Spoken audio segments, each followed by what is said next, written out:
Hello and welcome to Opening Arguments. We don't know what this is called. It's part 2 of our emergency Epstein file release episodes. This one we saved everything for part 2. This is where we had some amuse douches in part 1. It was one long amuse douche in part 1, and part 2 is the main douche course, I think. Il douche. I'm Thomas. That's real-life immigration attorney Matt Cameron. How you doing, Matt? Serving up a big plate of douche for everybody. It's a lot. There's just so much evil in these emails. It's just evil. Yep. And Lydia Smith, how are you doing today? Hello. I am reluctantly here, but I'm here. And yeah, we're going to get into it. So. Yeah. Matt, little preview. What can we expect in the main douche course here?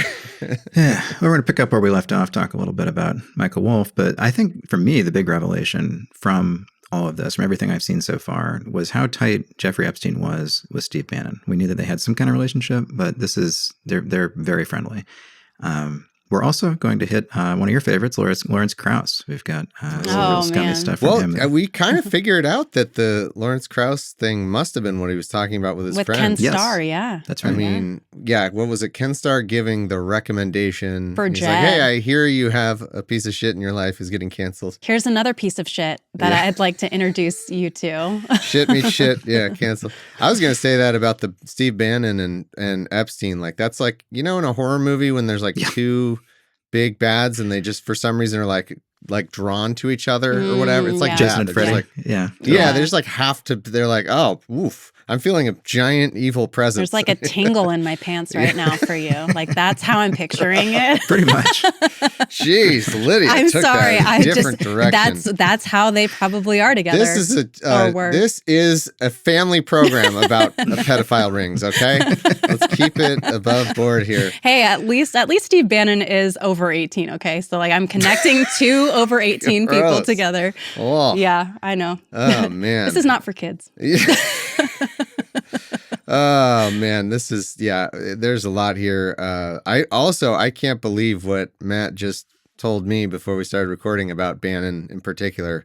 I'm not going to spoil it, but the level of hypocrisy and bullshit with Bannon is perhaps even further than you might predict, even given how shitty Steve Bannon is. Yeah. I can't wait. Even given Bannon. Maybe you can't trust Steve Bannon. That might be a takeaway from No.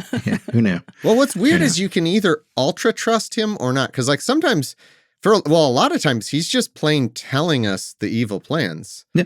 Like a lot of times it's like, he'll be like, yeah, so we're flooding the zone with shit. We're just, we're fascists. We're going to put everything Tune out into there. his show on Rumble. He just lays it all out. I know. It's almost like he's kind of like reliable in a way. Like he just says like he's going to do the evil plan. And then you're like, hey, should we care about this? And everyone's like, nah.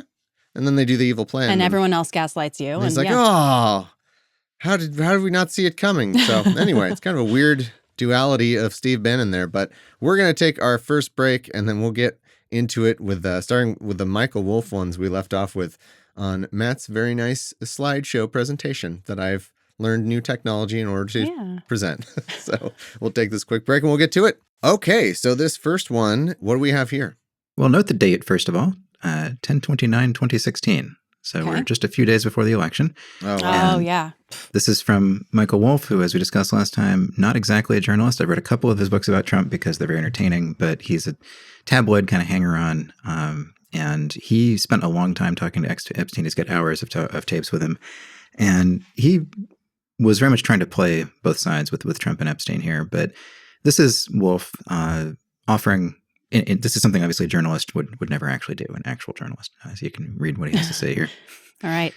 This is from Michael Wolff. There's an opportunity to come forward this week and talk about Trump in such a way that could garner you great sympathy and help finish him.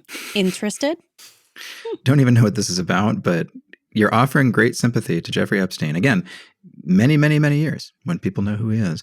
And, an opportunity to finish Trump. So let's go on to the next one. Just wanted to That's like a real monkey's paw situation where it's like, you can take out Trump, but totally great sympathy for the world's worst fucking person, Jeffrey Epstein. Yeah. Ugh, monkeys, sure, whatever. This next one is from the year before, just so you can see kind of the extent of these communications. From Wolff to Epstein. I think you should let him hang himself. If he says he hasn't been on the plane or to the House, then that gives you a valuable PR and political currency. You can hang him in a way that potentially generates a positive benefit for you, or if it really looks like he could win, you could save him, generating a debt. Of course, it is possible that, when asked, he'll say Jeffrey is a great guy and has gotten a raw deal and is a victim of political correctness, which is to be outlawed in a Trump regime. Yeah.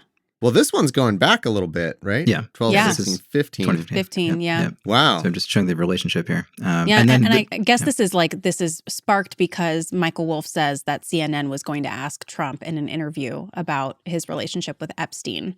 Right. And Epstein kind of saying like, well, what do you think he should say if you were to put together the answer? If we were to craft an answer for him. Yes. Yeah. The degree of control over that, if like the idea that you might be able to help to craft an answer for Donald Trump about his relationship with a child sex trafficker.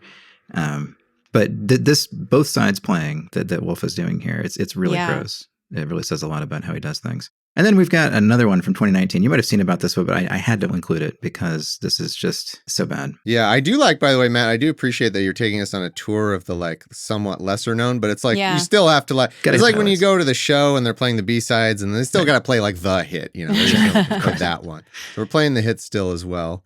Let me get this on here. All right, what do we have here? Yeah, so this is January 31st, 2019, from Epstein to Wolff this time. So we've seen Wolff to Epstein mostly. And he says, blank worked at Mar-a-Lago. She was the one that accused Prince Andrew. Trump said he asked me to resign, never remember ever. Of course, he knew about the girls as he asked Ghislaine to stop.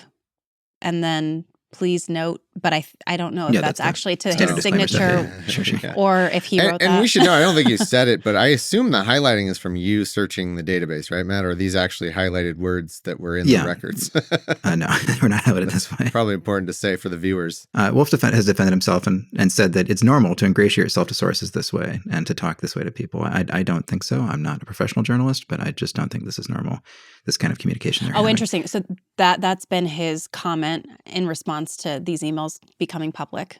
Yeah, you got to say something. That's what he's saying? Yeah, I disagree. Well, of course, but none of this is normal. No, like giving him direct advice about how to play it. Yeah, this was just in The Atlantic the other day where he was commenting on this. Okay. But yeah, this is obviously about Virginia Giuffre, who comes up a lot in these. The one who accused Andrew. The reason that Andrew is no longer Prince Andrew is because of her brave testimony.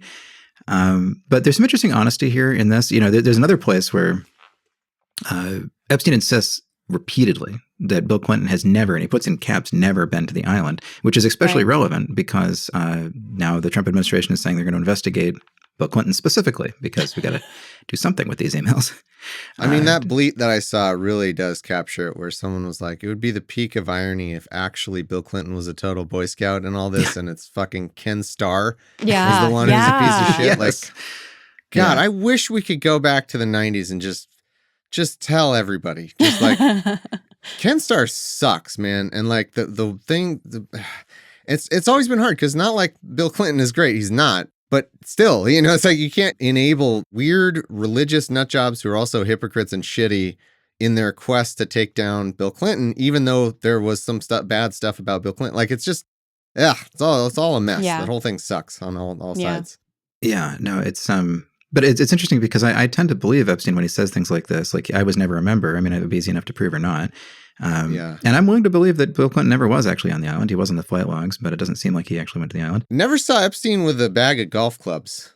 So I don't know if that's just a social club, but no, I guess it's just a social club. But is that the one where it was like almost a Mandela effect where didn't we somewhat recently within like a year find out that there isn't a golf course at Mar-a-Lago or whatever? Like it's one of those things that everybody assumed, or at least I did. Like Trump golfing. Yeah, like and he owns other golf clubs. Yeah. Yeah, and you always see pictures of him golfing and associated. Like it's Doral is like nearby or something like that maybe. And so like I just 100% assumed Mar-a-Lago was a private golf club or whatever. And it's not. It's just the weirdest thing. Yeah. It's still like Berenstein Bears to me. I can't believe it, but it's just for Great Gatsby themed parties, I guess, during a government shutdown. It's just for paying money if you're a foreign leader, paying money for memberships to influence Trump. Yeah. And I guess since I mentioned it, I should say we didn't get to talk about it last time. The fact that Trump has announced that Pam Bondi is going to be opening an investigation into Bill Clinton and other people Oh, named yeah. in this. We should talk about that quickly because obviously the entire purpose of that is to make sure that we never see any of it. So that's an open investigation throughout the Trump administration. That's So I think you're under. Let me sell this for you a bit, Matt, because you told me this and it was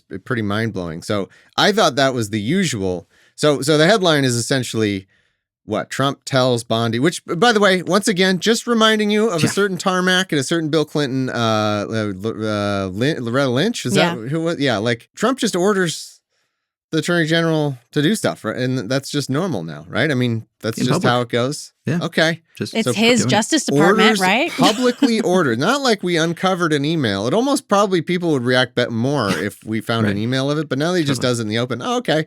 Just totally outright, completely something that used to be not allowed at all. Yeah. It's embarrassing to the nation that this is what it is.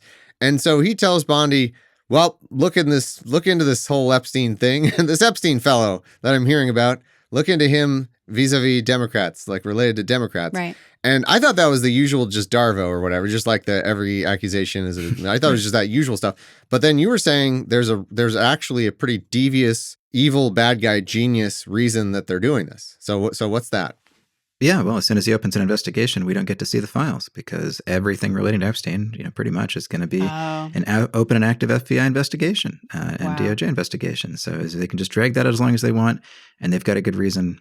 And I, short of, and again, we talked about it on Friday, but short of impeachment, which we all know about impeachment, and that's a political process. It's very unlikely, but.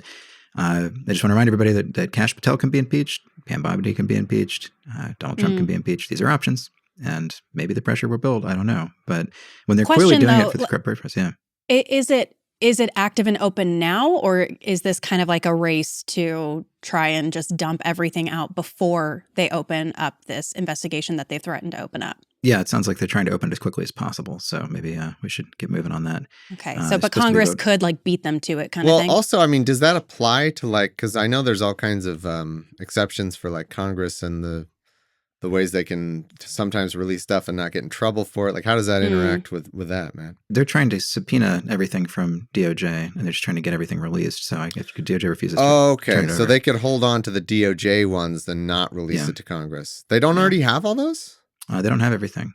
No. Okay. They have but then, the estate. So, I was going to say, so the estate ones, though, is that a different story? So maybe Congress already got a hold of that or something? Or was that through DOJ as well? There's more estate stuff to come for sure, because that subpoena request, I took a look at it. It's huge. There was a lot of stuff, and we're being told that the emails we're looking at are maybe 1 or 2% of his emails. So it's certainly love to see more. So the question is, but it went directly to from Congress, DOJ, or from the House? From Congress. That was from the House. From Congress. Okay. So that we should theoretically they should be able to get that, right? And they could release it, and it wouldn't. This whole investigation thing wouldn't impact that.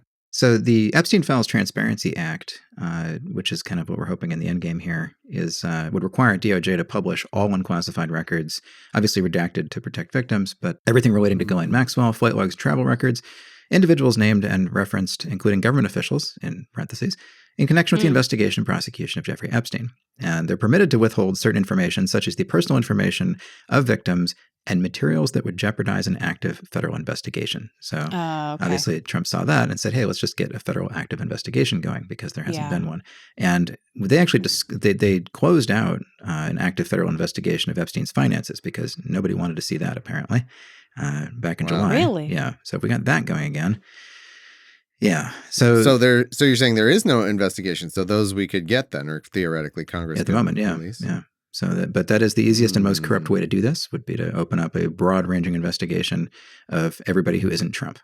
That seems to be what they want to try to do. DOJ could intervene, though, couldn't they, with the estate, the subpoena to the estate and that stuff getting to Congress? Couldn't they file something to intervene? And I'm just guessing right now based off of if it compromises, that's a good point. Could they? I mean, I don't know. I think it's if a separation of powers thing, right? So if they say it's related to their active investigation and appeal to a judge that hey, this is problematic right now. Can we stay this? It's possible. I don't know. It's possible. They could certainly I'm say just they would here compromise something. brainstorming ideas for the DOJ to keep getting away with stuff. Sorry. No. So this is an interesting constitutional question, right, Matt? So if Congress has subpoenaed somebody for records, and that's just like a private citizen, and they're not national security anything, I guess. Mm. And DOJ says we're actively investigating. That doesn't affect that, does it?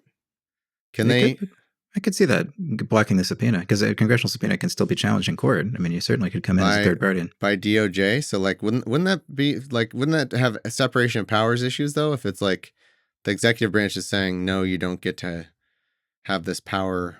That'd be interesting. I don't know. That seems weird to me. I mean, you're the lawyer. What a judge decided. It's a pretty unusual situation. I don't think it happens very often. Yeah, it's true. We don't have a lot of precedent for like the DOJ being weaponized in order to interfere with something.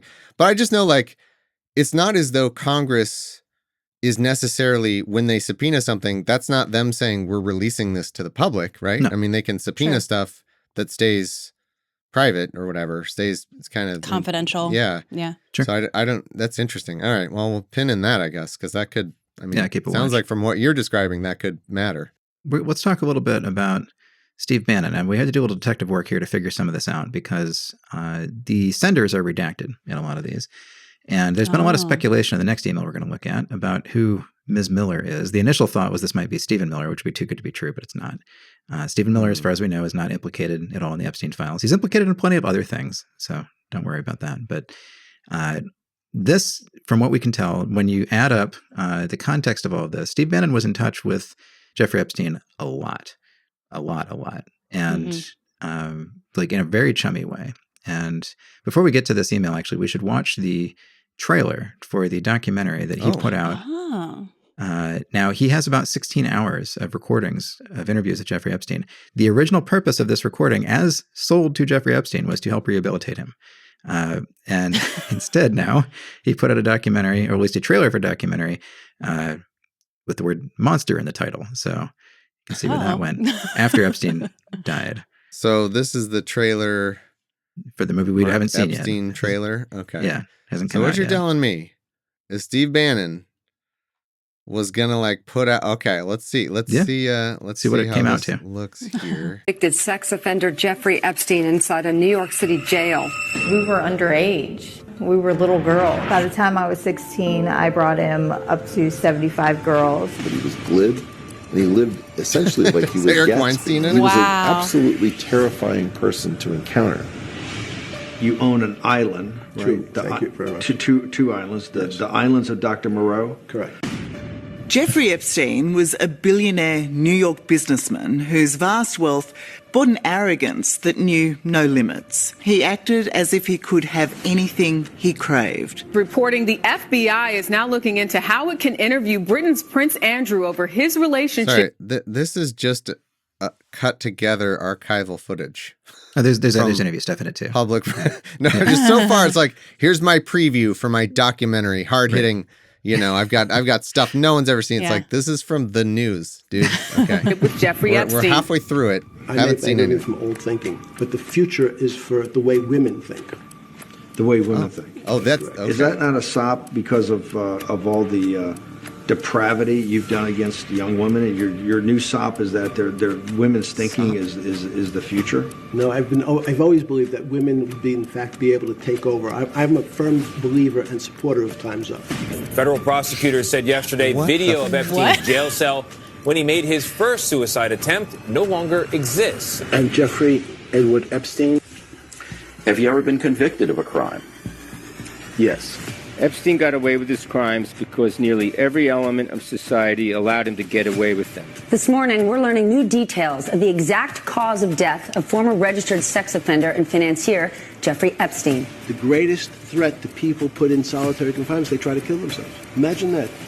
You're only in a room for 24 hours, you start to go crazy.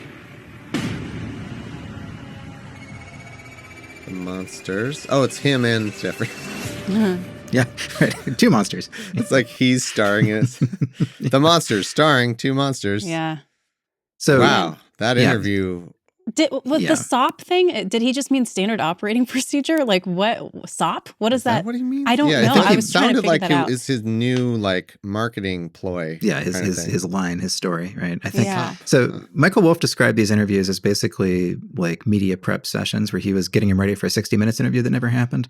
Is that why like Bannon, stylistically it like kind of even looked like that? Like exactly. The same kind of room and so what Bannon was promising in these emails, we don't have all of them here, but I just want to just give you a quick summary here. Is Bannon was saying, I know guys at Netflix. Bannon, of course, had a background in film production, had a Hollywood past, and he was going to try to get, because Epstein was obviously obsessed with becoming known as a philanthropist and as a man of arts and sciences, right? The true Jeffrey and Epstein. Time's Up biggest supporter. Yes, right.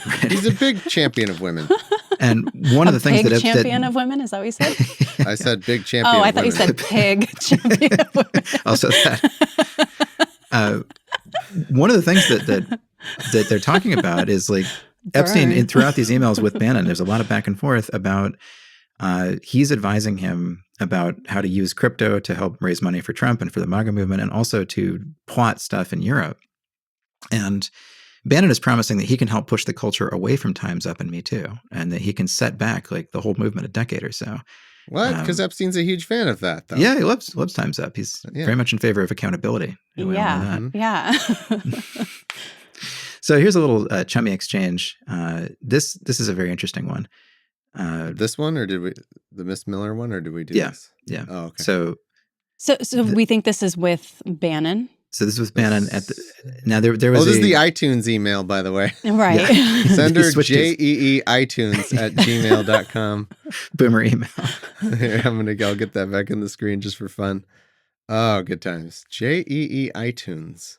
If so we you can go and top a to bottom. Miss Miller want some privacy, you can use Island or Palm Beach House anytime. So this is June 2018. Yeah.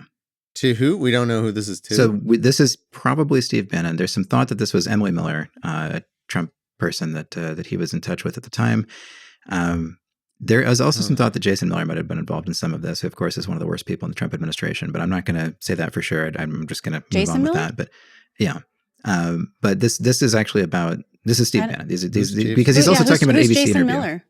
Jason Miller was the horrible Trump aide that it was a spouse abuser. He was so bad.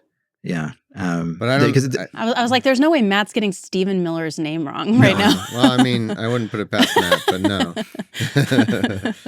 Yeah, no, this is. But it's a Miss Miller. I don't. So why would Steve Bannon is gonna go hang out with a Miss Miller? Yeah, he was involved with Emily Miller at the time. And so there's some thought that he was saying he wants some privacy. You can use. I mean, he's offering. I just think it's important because he's offering the use of the island or Palm Beach House anytime. I mean, this is not. I cannot imagine Bannon having intimate relationships with anybody. Like that is just didn't want to make you. Yeah, I'm sure it's happened, but I'm not. I'm why? also not sure it's happened. Yeah. You can use Island or Palm Beach House anytime. And then who we think is Steve Bannon responds, "Thanks, brother." And then Epstein replies again. This one is in the worst. You 12 o'clock high, me high noon. What? I don't know. What does that have to do with anything? Drug joke? I don't know. Yeah. But that last piece, though. And then here, I'll get that. You 12 o'clock high, me high noon. Is it a penis joke? Was that was that from who was that? Was that to or from? That's from Epstein, right? From Epstein. Mm-hmm. Okay. Huh. Okay. Interesting. And then he responds again. Epstein responds again and says, and the house use invite is sincere and not made often. Just wanted to show how serious these people were. Like this is not a casual relationship when he's saying that.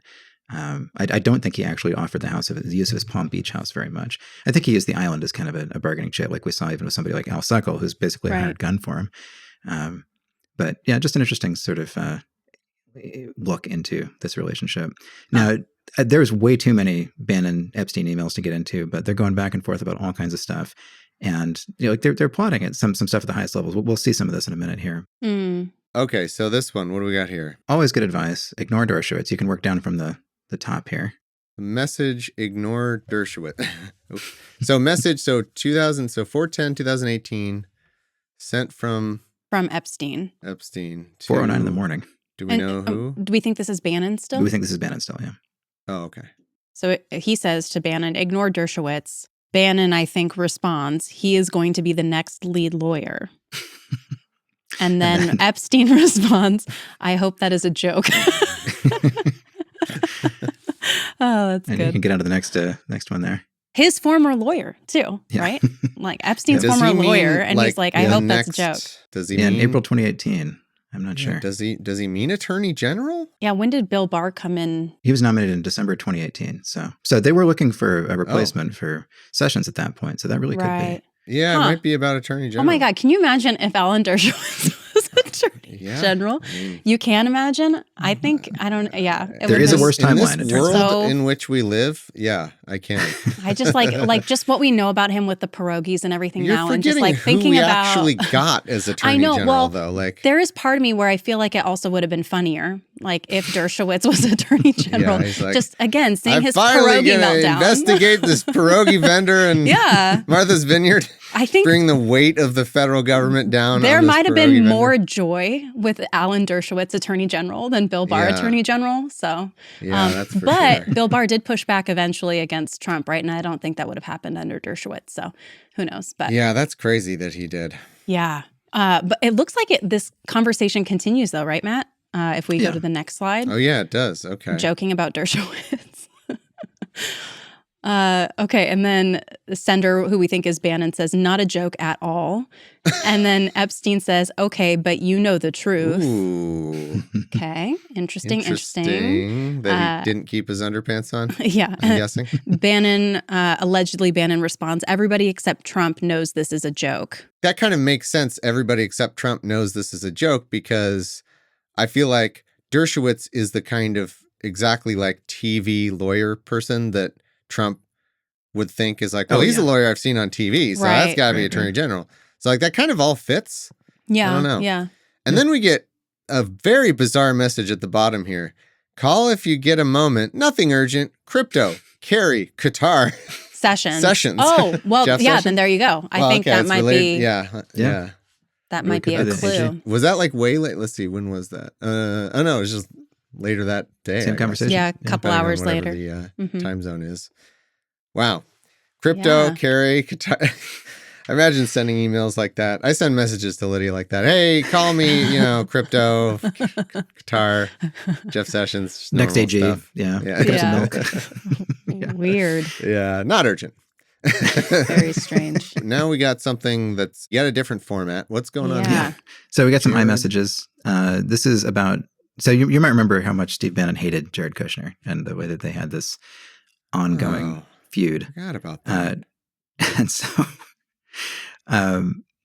the top message here, just working down, when he says, is there any way you can mediate the difference with Jared? I just thought this is a really creepy thing for Jeffrey Epstein to say. Oh, and it continues. He is so outclassed by you, it's like child abuse. And I would know. Yeah, what? It's awful. This is July 2018. That's from Is it that's the from top of the- Epstein? Start at the barely top cut here. off. Sorry, everyone. I don't really know why, but it's just barely cut off. I'll get it zoomed in there. Is there any way you can mediate the difference with Jared? He is so outclassed by you. It's like child abuse, ... Who is that from and to? That is from a child abuser, Jeffrey Epstein. To Steve Bannon. It's like child abuse, and I would know. Yeah. I'm the expert. And then he responds, Jared, why would I want to do that? Like, why would I want to mediate? Because he hates Jared, right? This is, and then you can go down to the next Epstein message, and it's a little hard to read, but. What is the downside? Favorite, what? Okay. Yeah, I don't know what this means. Favorite, even better than on or off dick was, period. You're supposed to be a smart guy, but you sound like a fucking moron. Oi. Instead of why not? By the way, we don't know. What is, how would you, okay, if you guys got that message from somebody, like what would you respond with? Every single reply to him would be, I think you've been hacked. What is the downside of mediating possibly is what we're thinking. Right. But then what? Then it says, okay, we got that favorite, even better than on or off dick. I hope that's a typo. Was, you're supposed to me a smart guy, but you sound like a fucking moron. So is this what he's trying to say? Like, you should say this to Jared? Maybe? Yeah. Exclamation point, oi. And the next line, instead of why not? Right. And okay, I guess that kind of. I get that. Sage advice from Jeffrey Epstein. I get the stuff. Like the first thing and the last thing, and then whatever he wants Bannon to say to Jared in the middle. I don't understand this. Even better than on or off dick. I have no idea what it's supposed to be. I prefer not to think about it. And then so then Bannon responds.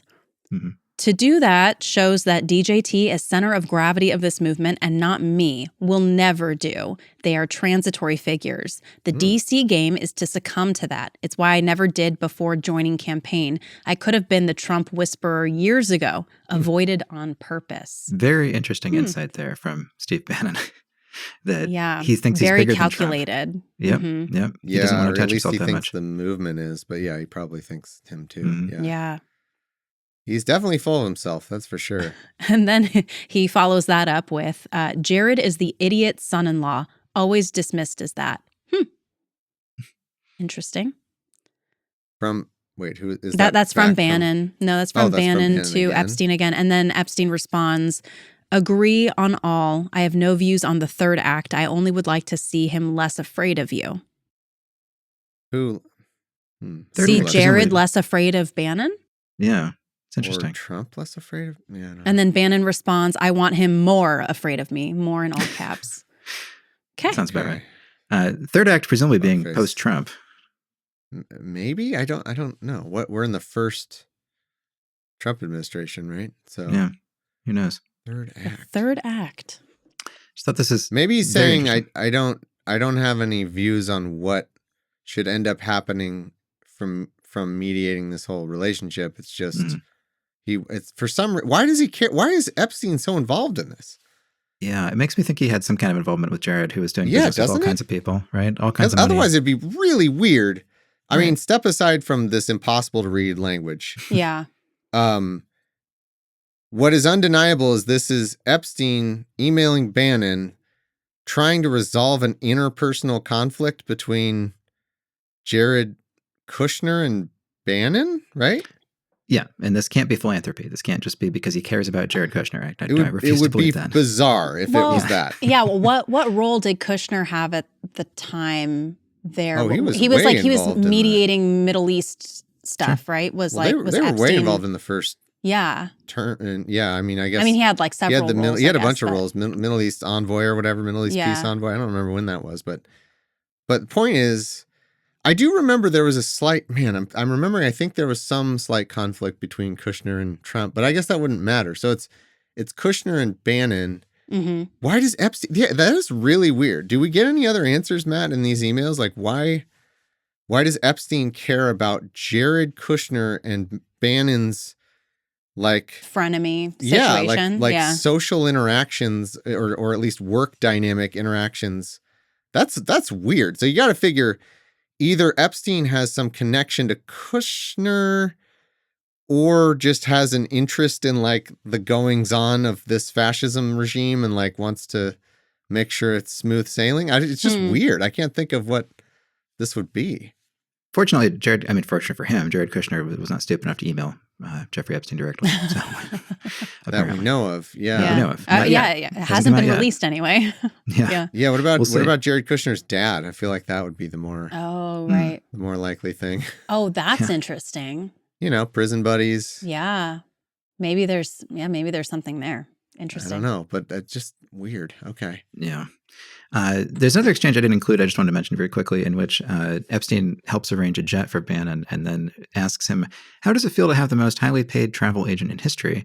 Bannon thanks him with "you are," which I hate so much. You are pretty good assistant. Letter R. Yeah. He says, "You are a pretty good assistant," to which Epstein replied, "Massage is not included." So this is cool. 2018, 2019. And he and Bannon joking are about his around. Own conduct. Yeah. Yep. His own disgusting conduct. Bannon knows very well. The next one is an interesting view into the power issues here going on with Bannon and Epstein. And now these ones don't have Steve Bannon redacted. Right. Yeah, that's interesting. So if we go to this one here, we don't see Steve Bannon redacted. So we know that this is Steve Bannon, but you're saying the other stuff, it's only suspected it's Steve Bannon. Seems weird, but you're saying that they might just redact stuff differently depending on the content or depending on the source or something? Well, the other ones we were just reading were, I believe, iMessages. And these are emails. So I think that might be part of it. How it was redacted. But I think it really was sloppy redaction. I think that they meant to redact. Yeah, I mean, they had 20,000 pages, right? So they probably really just sure what the missed a rules were couple. here. I see. Yeah. Okay. But the different message format does kind of explain that. Okay. Yeah. Gotcha. And you can see Steve Bannon is using a BlackBerry, which I will continue to insist makes for better emails. But so here we start at the bottom though and work our way up to the top. Yeah, right? the bottom is really the direct important email part. stuff. Gotcha. Yeah, this is this is a really We're important learning. email. There's a lot in here. All right, so this is from Epstein to Bannon. The subject March is 2018. Subject: Corker hopeful on approving new war powers authorization for Trump administration. An article out of Politico. So Epstein says, "Yes, I saw it. 1, I will invite Jerry Baker to our dinner tonight. 2, Miro Lajcek, president of UN, will guide the EU project if you like him. The fuck? His government will fall this week as planned." Smiley face. What? Okay. 3, later today we can discuss Michael and his coins. What? 4, Sultan Dubai in New York 2122. So, let's pick this apart very quickly. What? There's some important stuff going on here. I wanted to this little snippet here because there's so much that says so much about like the kind of power that Epstein is working with. Jerry Baker is the editor-in-chief of the Wall Street Journal. So I'm just going to hang out with the editor-in-chief of the Wall Street Journal. Come on over. Let's have dinner. That fits. Yep. Who also, by the way, that's where Amy Chua from our last episode, the one who kind of was in charge of all the Kavanaugh postings and stuff, she always does her op-eds through Wall Street Journal. So, trust that source. So very much the voice of the establishment. And then Miro Lajcek was somebody that there's a lot of talk about him all the way through here. Epstein really liked him. He was a Slovakian politician, I believe the president of Slovakia, who became the president of UN. Epstein got weirdly involved in Slovakian right-wing politics. Not really interesting enough to talk about that much, but just this little expression here about will guide the EU project because he's been trying to work with Bannon on coordinating in Europe. He has all kinds of advice for Bannon about how to do business in Europe and how you have to stay there to make sure that you don't try to do things remotely because they want to see you. You have to establish a presence, which he did. Bannon ultimately did by that. I don't know if you know about this. Like this monastery where he was trying to do like right-wing political training. At a monastery? Yeah, he just bought like an old monastery? Some historic building, to set up like a right-wing boot camp basically for politicians. But this chilling statement here, his government will fall this week as planned.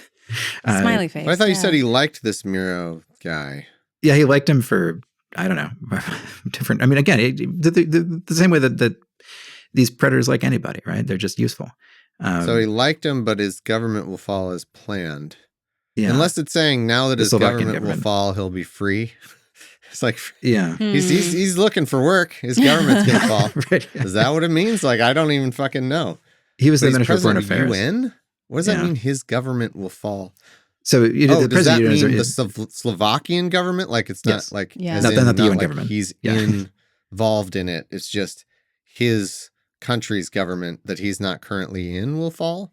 Right. He was the former foreign minister, and it was that day.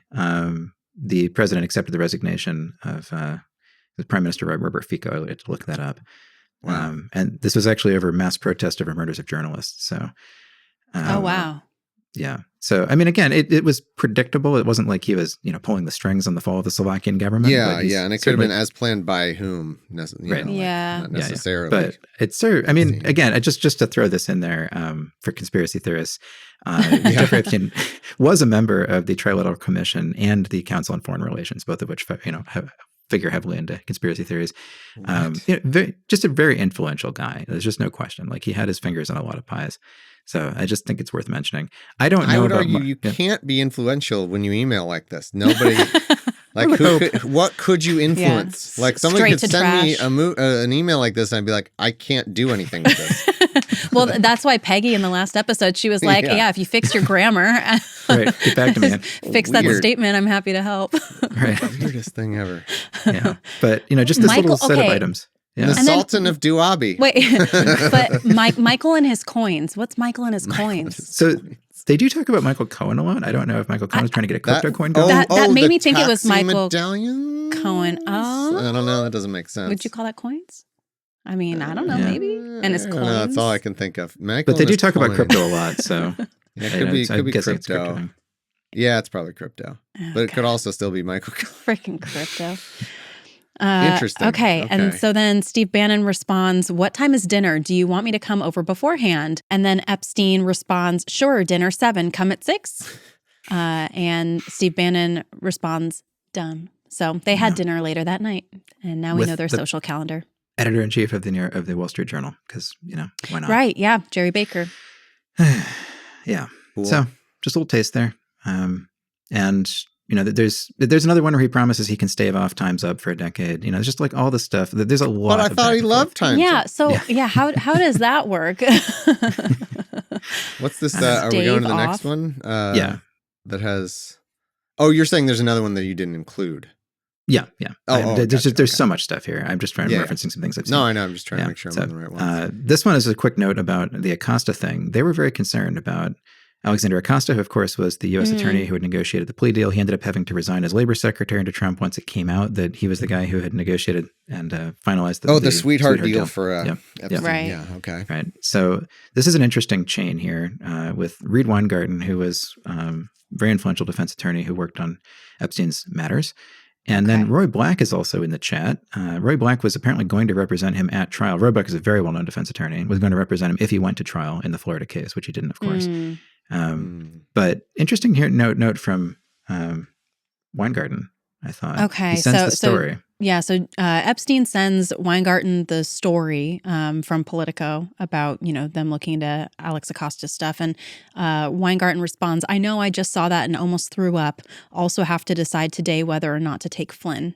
I thought that was really interesting for several reasons. Flynn. Like, you've already been representing Jeffrey Epstein for years and you're like vacillating about whether or not you're going to represent Michael Flynn. I feel like it's not really. Oh, yeah. To take him as a client. Interesting. Yeah. That's fun. And it's not that he has like a son named Flynn, like that he's going to take to the zoo or something. I was going to take Flynn to the Acosta show, one-man show. Now I might not. Well, because that's the thing. I read Flynn and immediately I thought like Michael Flynn also, but then a part of me is like, okay, but am I being like too harsh? And it just happens to be somebody else named Flynn. Like, no, I just wanted to throw that out there. But okay. So then we get this conversation between Weingarten, Black, and Epstein, it looks like. And Epstein says, who will represent Acosta at hearings? And then Roy Black says he will be by himself, perhaps a Trump administration aide to assist and accompany him. Just the level of interest is very interesting to me. And then it looks like that was forwarded to Weingarten to keep him in the loop. Yep. Got it. Just a little insight there into how closely they're watching all of this. Because they know that the more attention on Acosta, the more attention on Epstein, right? And they know it's going to come up at the hearings. So Right. Yeah. They really thought that they were going to get away with it. I think he actually thought it wasn't going to come up again. I mean, ultimately they did get away with it though, right? Like it was it was brought up again, but like it was, kind of weak report that ended up coming out of all of that. Yeah. Right. But arguably the reason that people know so much about Jeffrey Epstein now is because of that churn around the Acosta story, because it brought up all that reporting again and got a lot more popular interest than it had before. Yeah. Prepare yourself, Thomas, because I just peeked at this next one and it's gross, everybody. This is a trigger warning. Yeah. Really? Yeah. And for context, this is Lawrence Krauss, very familiar, I know, to you guys, at ASU. And he is seeking advice, as many horrible men do, from Jeffrey Epstein about women. Cool. So, okay, but then these look like they're combined in a weird way, right? Because there's one that says December 11th, 7:09 p.m. in the middle that it says Epstein wrote, "Did you have sex with her? Condom? Did she take it? I wouldn't respond. My advice is consistent, off the record." Is this just like mislabels or something? Is there a weird time zone thing happening? Because the thing at the very bottom makes sense to be first. Yeah, okay. This has to be from bottom to top. Well, it sounds like, is this a reasonable response? It sounds like that could be a forward of something. Yeah. Maybe. But I guess I'm just thrown off because that date there from Epstein in the middle says December 11th, which predates that email at the bottom from Krauss. Oh, I was assuming he was responding. Oh yeah, fuck. It's confusing. Yeah, you're right. How does it? So that's the most recent date stamp is that. Yeah. I see. Yeah. Is this a reasonable response? And we don't know what the response is, but yeah. Okay. Yeah. So it looks like we don't have that part. All yeah. right. So, but then like if I go in time order, assuming these are all timed accurately, then you go up to the top now. Okay. Back to the top. December 12th at 2:22 a.m. On that a bit. And we see the subject that this is in response to, BuzzFeed News inquiry regarding allegations of sexual harassment. So this has to be... This is when he's starting... Oh, that's early too, right? Because it took a while. I think this might be when he got published against, basically. Well, it sounds called like... out. Well, it sounds like he's being asked for comment, right? Yeah, exactly. Mm-hmm. And he responds to Epstein's question about sex here. No, we didn't have sex, decided it wasn't a good idea. It feels very strange if like this is your thread about your allegations of sexual harassment and BuzzFeed is asking for a comment from you, that Jeffrey Epstein is like asking you questions about, did you have sex with her like within this email thread? I don't know. Is this a reasonable response? I think is responding to the news inquiry. Yeah. Right. So he probably had a draft, like Lawrence Krauss probably had a draft response to the news inquiry. Okay. Right. And that's his last... It just got threaded weird. Yeah, exactly. Because that's his last message in this at 2:47 a.m. At the bottom, Lawrence Krauss says, is this a reasonable response? Should I even respond? Could use advice. Mutual decisions about meeting and everything else at the time, I assumed that was clear. I don't know what that is about. Well, mutual decisions about meeting. I imagine he's probably saying, everything was consensual or something about whoever the at the time. Yeah. Right. Okay. Yeah. Yeah. Yeah. This is threaded very haphazardly by whoever put this together. But come on, House Oversight Committee. No, I'm just kidding. They have a lot going on, I guess. Yeah. So is this all we get, Matt? Was there any other things to this thread, or is this... There's more Krauss, but no, this is what we get for this. And again, I just thought it was noteworthy that he's looking for advice. Hey, if you're going to try to find out how to get away with sexual misconduct, you might as well learn from the best.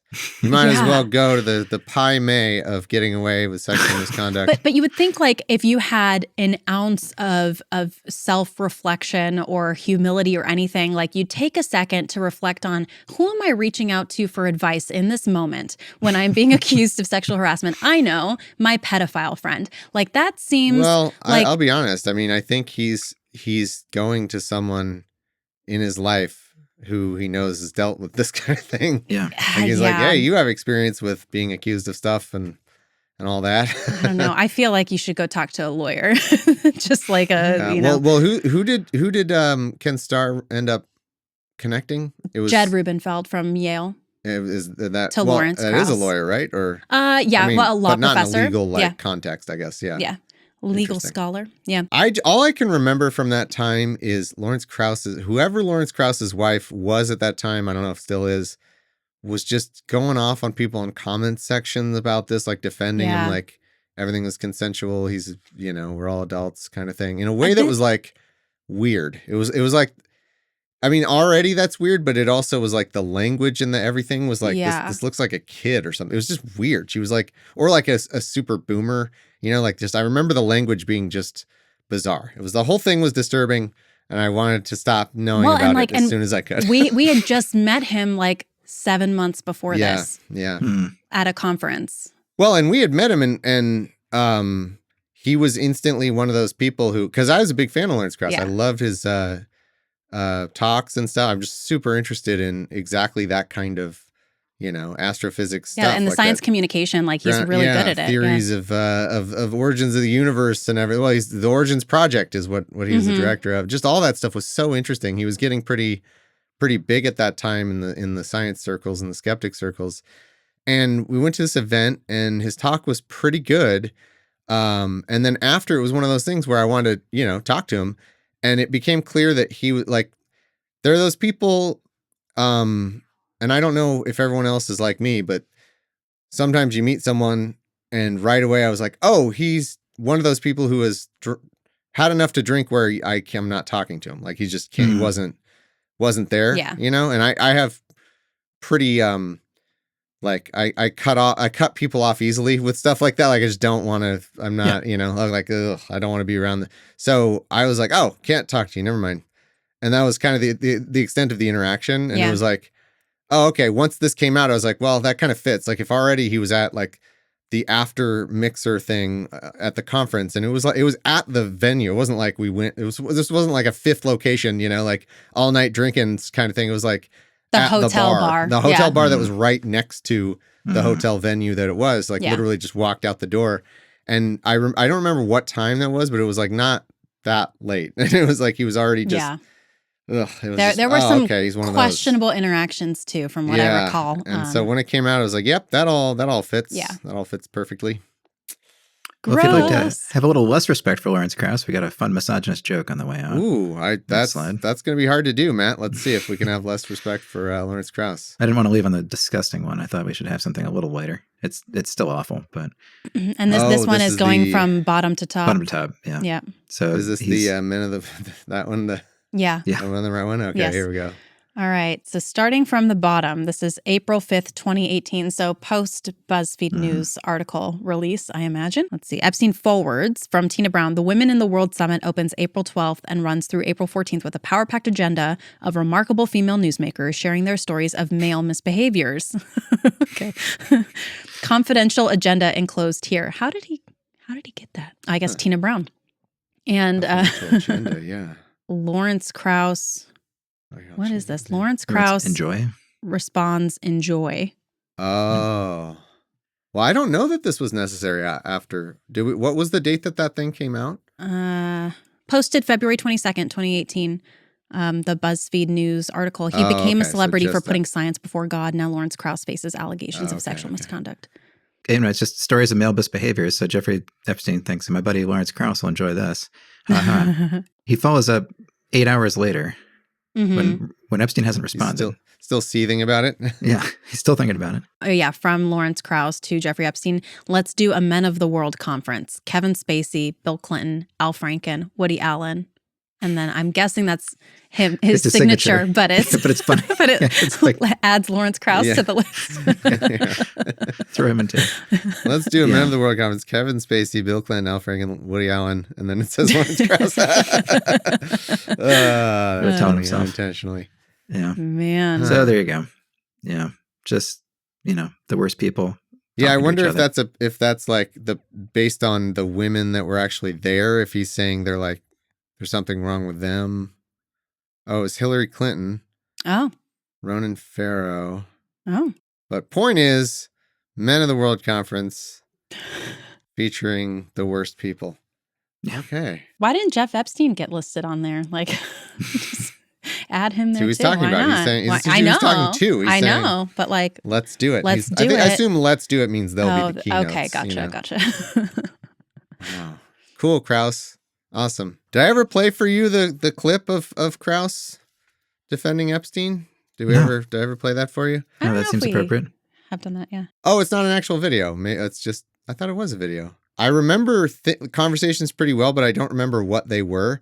So like, it might have been that I read this and heard it in his voice in my mind and then thought he said it like in an audio medium or video medium. Just look at this quote though. This is quite a quote. I know. I've gone off on this before because it's truly outrageous. As a scientist, I always judge things on empirical evidence, and he always has women ages 19 to 23 around him, but I've never seen anything else. So as a scientist, and I think it will continue here.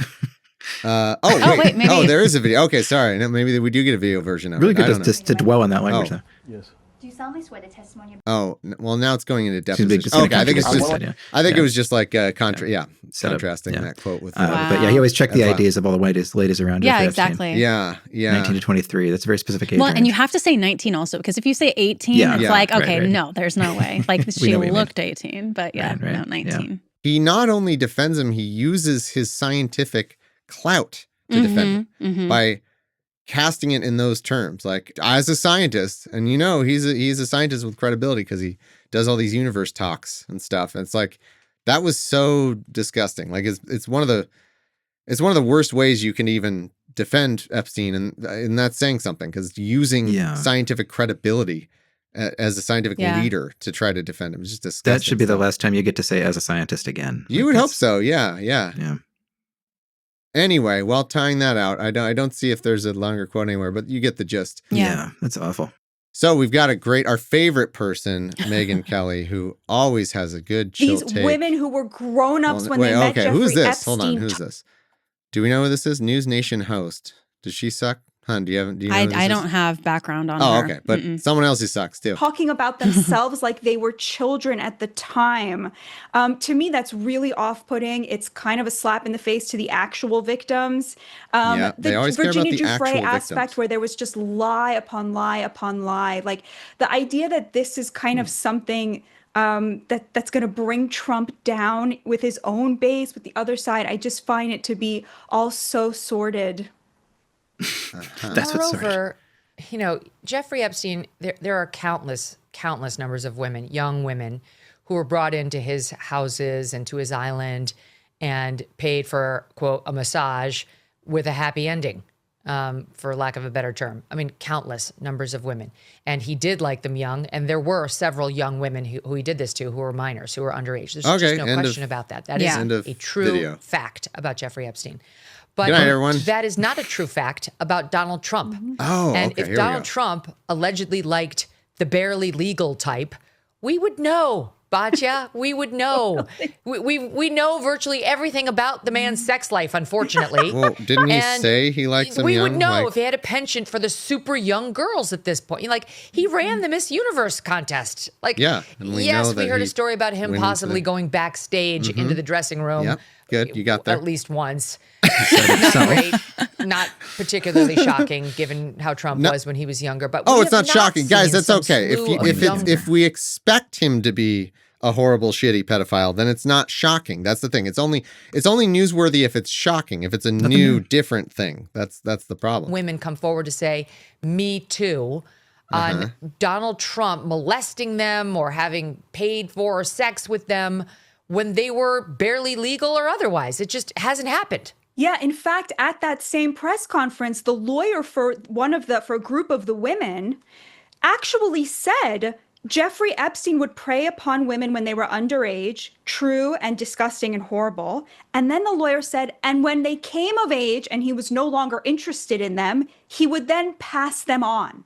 At 18, so there was no pedophilia ring.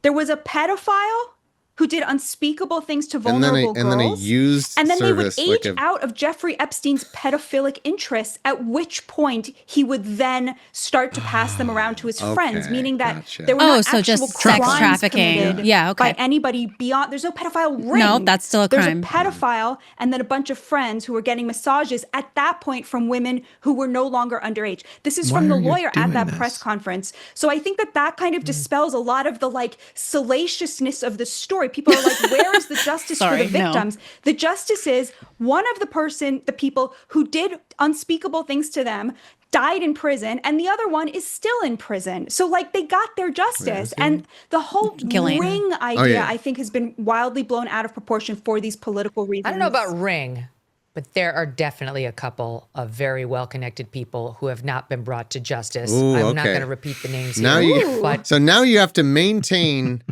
your ability to say it's Bill Clinton and the Democrats who were doing this thing, but also there was no thing. So, but the Democrats were doing it, but it was all fine. But not Trump, because Trump is 18 and up, so as a rule, as Trump a hard and rule. the Democrats in their worldview were doing the same thing, but when you talk about Trump doing it, it's fine. It's fine. Yeah. But then these other people, that wasn't fine, even though they were doing the same thing, right? You can't maintain those two things. Yeah, well, I think what she Angar literally Sargon said there's one pedophile. She said there's one. Yes. So if she wants to take that position, and I don't know, is that correct? Maybe it's correct that the only person who was doing stuff with underage people was Epstein, and then he would pass them along once they were of age. I'm sorry. I guess. I just find that really hard to believe. If you want to go with that, then you can't also say, but there's some Democrats essentially, and who aren't in trouble, who haven't been caught yet. You can't do both those things. Sorry. All of it's gross. And the idea that that Jeffrey Epstein is likely to have been the only person who, took advantage of and raped and sexually assaulted underage girls, I think is just, we don't know that. I find that kind of hard to believe when we know how many people he was in contact with, and you look at like statistical likelihood. So I don't buy that. I think Ungar Sargon is trying to just, get people to move on and pretend like justice has been served. And I would be more interested in hearing from the victims and if they feel like justice has been served. Yeah. Well, and it might not be that.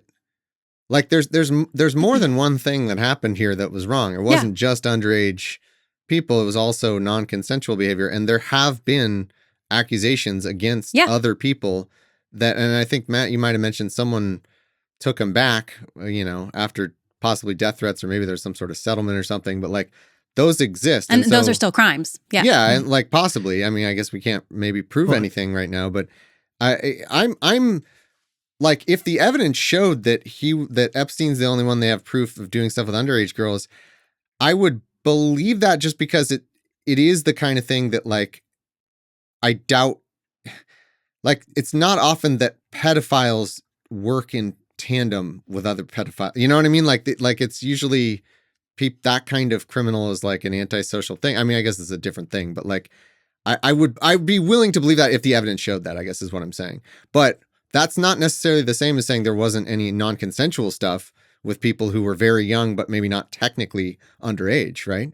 And also what she's describing is grooming. She's saying that he would groom these girls and then pass them along when they're 18. Like, that doesn't make it better. And that's a victimless crime. Yeah. Yeah, that's horrible. If you're saying he started off with them underage at 14, there's 15. No innocent way you can pass them along. Like, it would be one. It's trafficking. I think in their mind they're thinking, oh, it was, it's a massage, it's a service that you paid them for, and so it's just like it's just like any other client referral. But it's like, if he started with them as a child, there's no consensual version of passing them along, even if they've aged into adulthood.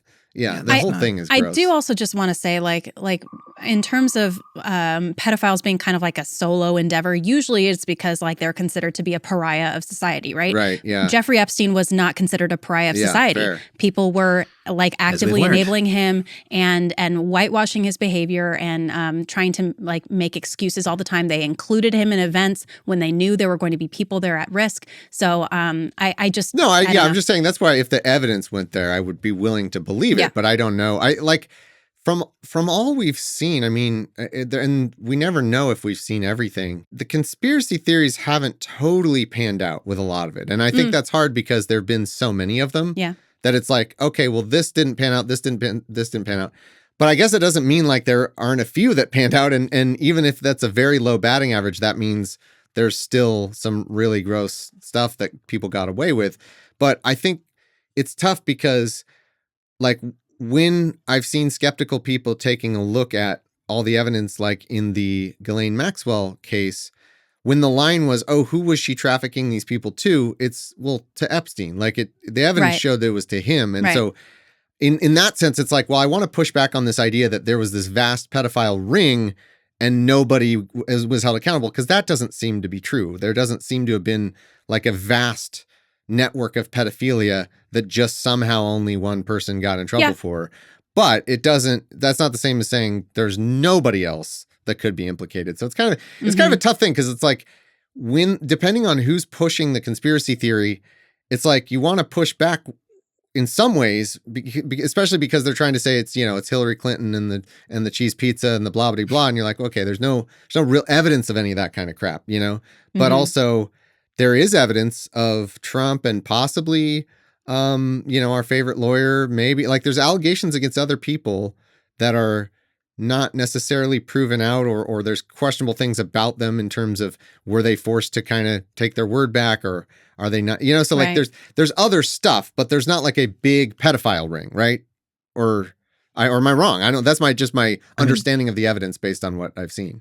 A lot of people got hurt, and that's what really matters. 100%. Yeah. I mean, I know we all know that, but I mean, it's not about the lack of victims. It's about perpetrators. No, of course, is what I'm saying. No, it's like I'm agreeing with you. But it's just victims. Yeah. I think that like the trying to plumb the depths of it doesn't really even matter, as we'll see from the Survivals press conference. There's so many people affected. Right. We didn't even get to the quote in this one, right? Yeah, it's. Oh, no, it was the Barely Legal, wasn't it? Did she already? No, I don't think we got to. There's another place where she says one of them is a very, very successful business owner. No, I don't want to get sued, but one of them is a hugely successful business owner. You can't have it both ways. Seems to be a bit of a pervert, and his name is all over the papers. His connections to Epstein are very, very well known. They were connected financially. They were connected as friends, and I want to know more about him. There's plenty who I want to know more about who have been publicly linked to Epstein and seem to have dodged responsibility. That's my own take on it. Okay, but who else has been publicly linked to Epstein? Trump. Yeah. You can't be you can't have it both ways.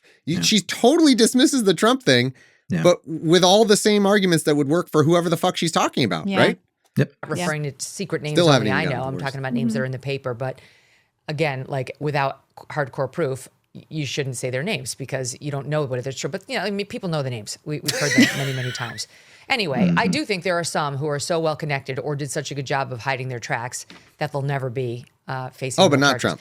As for Epstein, I've said this before, but just as a reminder, I do know somebody very, very close to this case who is in a position to know virtually everything. Not everything, but virtually everything.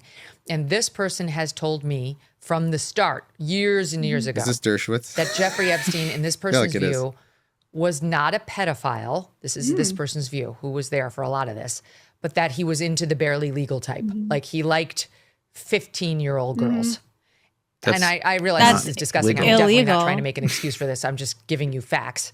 That's illegal. That he wasn't into pedophile. 8-year-olds, but he liked the very young teen types that could pass for even younger than they were, but would look legal to a passerby. And that is what I believed, and that was what I reliably was told for many years. And it wasn't until we heard from Pam Bondi that they had tens of thousands of videos of alleged, forgive me, they used to call it kiddie porn, now they call it child sexual abuse material, on his computer, that for the first time I thought, oh, no, he was an actual pedophile. I mean, only a pedophile gets off on young children abuse videos.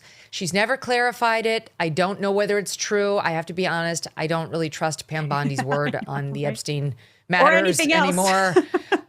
Yeah, so I don't know what's true about him, but we have yet to see anybody come forward and say, I was I was under 10. I was under 14 when I first came within his purview. They were 14. Look, it's I was going to say, so that's fine. That's pretty close to. Thanks for the nuance, Megyn Kelly. You went right up to the age, pretty much. Like it's kind of an arbitrary cutoff. Yeah, she has a 14-year-old daughter. I just want to point that out. Disgusting. Yeah, it's one of those things that is. Who always says that? It's like the worst people on earth. The worst people on the internet, are always like, no, it's not technically this. It's this other thing. A pedophile. I keep saying that word. Yeah. It's like, I bet you criminally and psychologically there is probably some distinction there. I just don't really know why. There's some people who have a lot of interest in explaining that all the time. You're like, okay, I guess. What does that matter here? So just the best thing to actually very, thank you. harmful, it seems like harmful rhetoric right there. The only reason you would be constantly bringing that up. It's like, it's one thing if you're talking about it in some context that makes sense, but the only reason to be constantly bringing that up is because you're trying to possibly excuse someone who's the other thing. You're like, well, they're not into 8-year-olds. Oh, okay. So now you're saying Trump was into, possibly 13-year-old or whatever. It's like you're always bringing it up because you're trying to soften the blow against the eventual blow. Yeah, exactly. Yeah. Well, actually, it's the pedophile's monster. Anyway, so that's good. I want to make sure we give the last word to Marina Lacerda, who speaks very powerfully in this press conference we're going to watch, held at the Capitol, because this is a perfect antidote to what Megyn Kelly just said. Yeah. Let's get the real stuff here. Minute what was 14. the timestamp on this one? Oh, sorry. Okay, minute 14. Yeah. Into Jeffrey Epstein, where all she wanted was the government to talk to her. Little did she know the government had worked out a secret immunity deal for Jeffrey Epstein, and we had to file Jane Doe's versus United States of America to prove that Jeffrey Epstein worked out an illegal non-prosecution agreement with the government. That was 2008. It took us 10 years battling the government pro bono for the judge to ultimately determine that the victims' rights were violated. The government has mistreated them after Jeffrey Epstein mistreated them. We then filed civil lawsuits against Ghislaine Maxwell, which has resulted in her being in prison. Our civil lawsuits led to her prosecution. We filed lawsuits against Jeffrey Epstein, against his estate, and against two financial institutions, JP Morgan and Deutsche Bank, that proved that they knowingly provided the financial infrastructure for a sex trafficking operation. Unfortunately, all of the documents and evidence that we have worked so hard to gather hide behind protective orders, confidentiality agreements, and bank secrecy laws. That is why this discharge petition is so important. While we have seen the documents, you haven't. And when you see the documents, you're going to be appalled.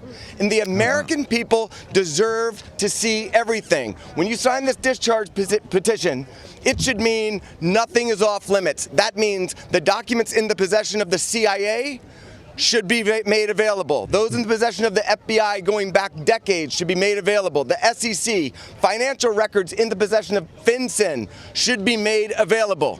Everybody knows that evil flourishes in the darkness. Corruption flourishes in secrecy. It is time right now to make a difference for the women that are behind me right now. They have been courageous and fought through this whole thing. Whether you're a Republican or you're a Democrat, this one is an easy call. You're an American who cares about equal rights and equal protection under the law. If you care about these women, if you care about our country, and you care about this issue, this should pass with flying colors. I really appreciate everybody being here. Oh, it's Marjorie Taylor Greene, right? Hi, good morning. My name is Brittany Henderson. And I think sorry, was this at minute 14? That was at a minute 14. Yeah, that's what I had for. Interesting. Well, that was interesting. Let me know if you find the other part. Well, I was looking for Marina Lacerda. I thought that was. So that's Lacerda right there. So you can go to the beginning of her testimony. Oh, maybe you had it 14? Yeah, I said 14. Oh, yeah. You said a minute 14. Did you say? Oh, no, I'm I'm sorry. Minute 14. Yeah. That worked out pretty well to get Brad Edwards' speech, though. Yeah, it did. It did work out perfectly. Marina Lacerda. I was minor victim 1 in federal indictment of Jeffrey Epstein in New York in 2019. I was one of dozens of girls that I personally know who were forced into Jeffrey's mansion on 9 East 71 Street in New York City when we were just kids. Today is the first time that I ever speak publicly about what happened to me. I never thought that I would find myself here. The only reason that I am here is because it feels like the people who matter in this country finally care about what we have to say. As an immigrant from Brazil, I feel empowered knowing that the little girl struggling to get by at 14 and 15 years old finally has a voice. For the first time, I feel like I matter as an American. I was only 14 years old when I met Jeffrey. It was the summer of high school. I was working 3 jobs to try to support my mom and my sister when a friend of mine in the neighborhood told me that I could make $300 to give an older guy a massage. It went from a dream job to the worst nightmare. Jeffrey assistant Leslie Groff would call me and tell me that I needed to be at the house so often that I ended up dropping out of high school before 9th grade. And I never went back. From 14 to 17 years old, I went and worked for Jeffrey instead of receiving an education. Every day I hoped that he would offer me a real job as one of his assistants or something important. I would finally have made it big, as, like we say, the American dream. That day never came. I had no way out. I was, until he finally told me that I was too old. There are many pieces of my story that I can't remember, no matter how hard I try. The constant state of wonder causes me so much fear and so much confusion. My therapist says that my brain is just trying to protect itself, but it's so hard to begin to heal knowing that there are people out there who know more about my abuse than I do. The worst part is that the government is still in possession right now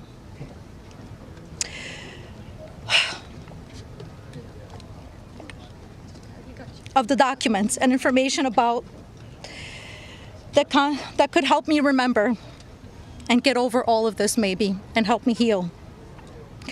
They have documents with my name on them that were confiscated from Jeffrey Epstein's house and could help me put the pieces of my own life back together.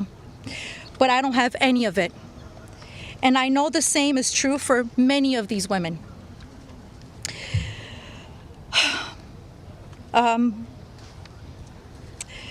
We are here to support this bill today, not only for transparency, but for the American people.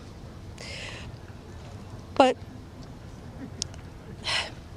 if the government is going to release these documents to the public, describing the crimes committed by Jeffrey Epstein and others, the least that they can do is give me my documents that they have about me.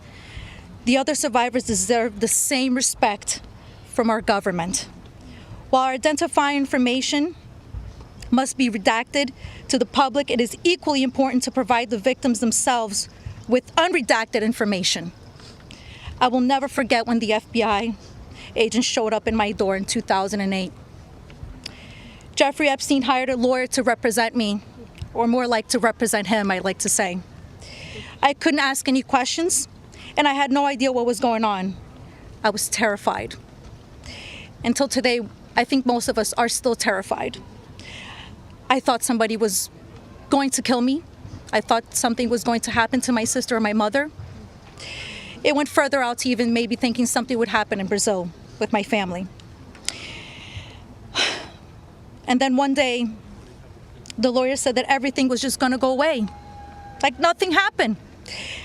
I didn't need to testify. When I asked him why, he gave no explanation. That was it. So why? Why was I never called to testify then? We could have saved so many women. We could have saved so many lives from being abused. Why did he get away with it in 2008? Why was he able to go on in the abuse with hundreds of girls after the Florida investigation? Why didn't they let me testify to help stop him? Our government could have saved so many women, but Jeffrey Epstein was too important and those women didn't matter. Why? Well, we matter now. We are here today and we are speaking and we are not going to stop speaking. Today, I stand here with the women who have really helped me to find the strength to come out and come forward to share my story for the very first time. Together, we are stronger than ever. While she may not be with us, Virginia Roberts, we will continue to use our voices to strengthen yours always. Thank you. There you go. Just the contrast with Megyn Kelly. Didn't even think of the fact that they don't have records that apply to them. That's interesting. What happens in a normal trial? Like, let's just say a criminal trial, if there's evidence related to you as a victim, do you have a right to see all that? Yeah. No matter what, or what normally happens there? Yeah, I don't know about Florida, but pretty much every state has, and the federal government have victim rights statutes that you have a right to an attorney, you have a right to get copies of things, to get the discovery. And, I hadn't thought of that either until I heard her say this, that there's things that she doesn't know, that she can't remember, that to move on and to even try to heal from this, you have to be able to see for yourself. Because I had heard the thing, and I get the thing where it's like, well, we're not going to release anything that's like, child abuse material. Like, I get that. Sure. But then you think, well, if you were the victim, don't you have entitlement to whatever, somebody obviously is seeing this stuff, the authorities. They should be able to say, okay, well, this applies to this person, and they should have a right to see it, right? Or to at the very least get hands on their own stuff, right? Yeah, absolutely. But they just got all sealed away for some reason. Yeah, no, like you said, a lot of, as Brad Edwards said, a lot of protective orders, a lot of confidential deals, a lot of agreements. But in these civil suits too, that have kept a lot of things from coming out. So there's a lot more to talk about legally. So I'm glad. Yeah, I was gonna maybe cut that first thing, but maybe I'll keep it in because it was interesting that the first guy. It's a good summary. Yeah, because it sounds like two things. It sounds like there's stuff they've seen that we haven't, right? Right. Mm-hmm. Sounds like there's a ton of stuff, Matt, and then it also sounds like she's saying there's a bunch of stuff they haven't seen that they know exists. Right. And it's kind of two different things, and all of that should come out, So what's the status of this? eventually fucking Dingus McGee, the whoever's our House Speaker guy. Mike Johnson. Yeah, Mike Johnson. He eventually had to swear that the person in, they got the votes. I Mm-hmm. love how they said this should be an easy vote for basically everybody. It's like, no, actually, Mike Johnson had to keep someone from being sworn in forever to be the last vote. So what's going to happen with that? Is that we kind of started there? Is that vote went through, right? They're promising a full vote very soon, and then it'll go to the Senate, and then it has to go to the president, unfortunately. Oh, okay. Right. Well, but we do put him in the position of, But fucking, that's good. Like, honestly, at least get him on the record as blocking the release of the Epstein files. Like, at the very least. So another impeachable act.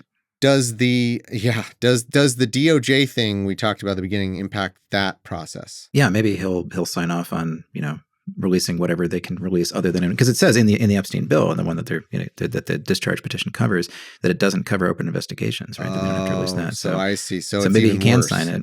So he'll sign it, and then it's up to DOJ, who we already know is committing. Right. And then they'll say, "Sorry, our hands are tied." In this cover up, and they'll release the same nothing they've already tried to release a bunch of times. How would you like a second set of binders with stuff we've already seen? Yeah, exactly. To hire Rycheck, and get her to distribute it. Wow. Okay. Well, that's, at least we're armed with that knowledge. Like, we know, if we see that happen, we know we're still not getting the whole picture. So glad we have that breakdown. And thanks for going through this, Matt. I know there's still more, but we at least got through your kind of first batch, I guess, of this, and we'll keep an eye on the story. But thanks, Matt. Thanks, Lydia. And fuck these people.